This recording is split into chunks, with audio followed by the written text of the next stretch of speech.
ऐतिहासिक वारसा असलेलं माझं अस्तित्व, सोन्याचा पाळणा म्हणून असलेली माझी ओळख. पण हे अस्तित्व आणि ओळख कुठेतरी हरवत चाललंय. कारण आता माझ्या रस्त्यांची झालेली ही अवस्था, माझ्या लेकरांची थेंब थेंब पाण्यासाठी होणारी ओढाताण, बेरोजगारीने त्रस्त असलेल्या युवा पिढीचे दुःख मला आता बघवत नाही. मी असं का म्हणते? ओळखलत का मला? मी आहे जालना लोकसभा. होय, मी जालना लोकसभा बोलते.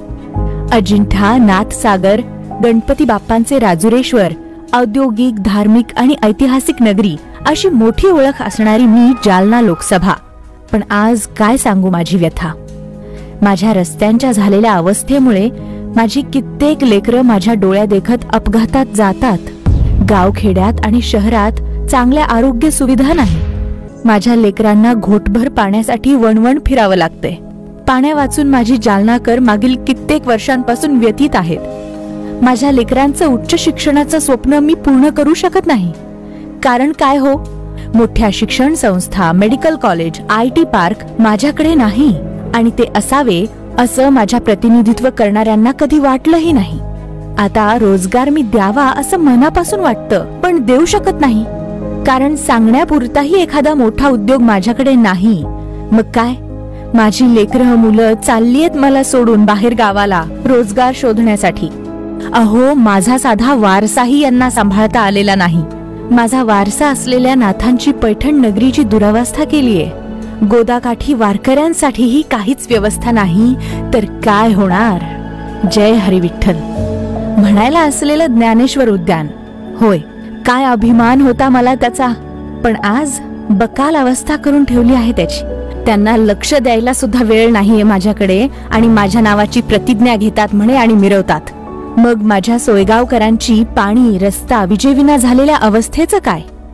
माझं प्रतिनिधित्व करणाऱ्याचं गाव भोकरदन, त्याची तहानही हे भागू शकत नाही. तेथील पाईपलाईन आहे पण कोरडीच, आणि नवीन पाईपलाईनचा तर कोणताच पत्ता नाही. अशा परिस्थितीत हे माझ्या इतर लेकरांची काय तहान भागवणार? माझी लाडकी लेकरं जी शेती करतात त्यांना कर्जापायी आत्महत्या करावी लागते. अहो, आजपर्यंत 74 लेकरांनी माझ्या आत्महत्या केलीये. काय वाटत असेल मला, पण त्यांना त्याचा काहीच फरक पडत नाही. पाषाण हृदयी झालीयत ही माणसं. अरे, सोनखेड तलाव, खडकपूर्णा प्रकल्प आहेत, पण तेही पूर्णत्वास नेणे यांच्याकडून जमत नाही. मग राजा, काय फायदा तुझा मंत्री असल्याचा? असाच किती दिवस हा दुःखाचा घोट मी गिळत राहू? आता खरंच परिवर्तन मला हवं आहे. अरे, दिली ना इतकी वर्ष संधी, आता संधी मी देणार नाही. वाटलं होतं एकतरी लोकप्रतिनिधी असा लाभेल जो माझा विकास करेल. पण प्रत्येकांनी आपापली राजकीय पोळी भाजून घेतली आणि स्वतःची घरच भरली. पण आता बस.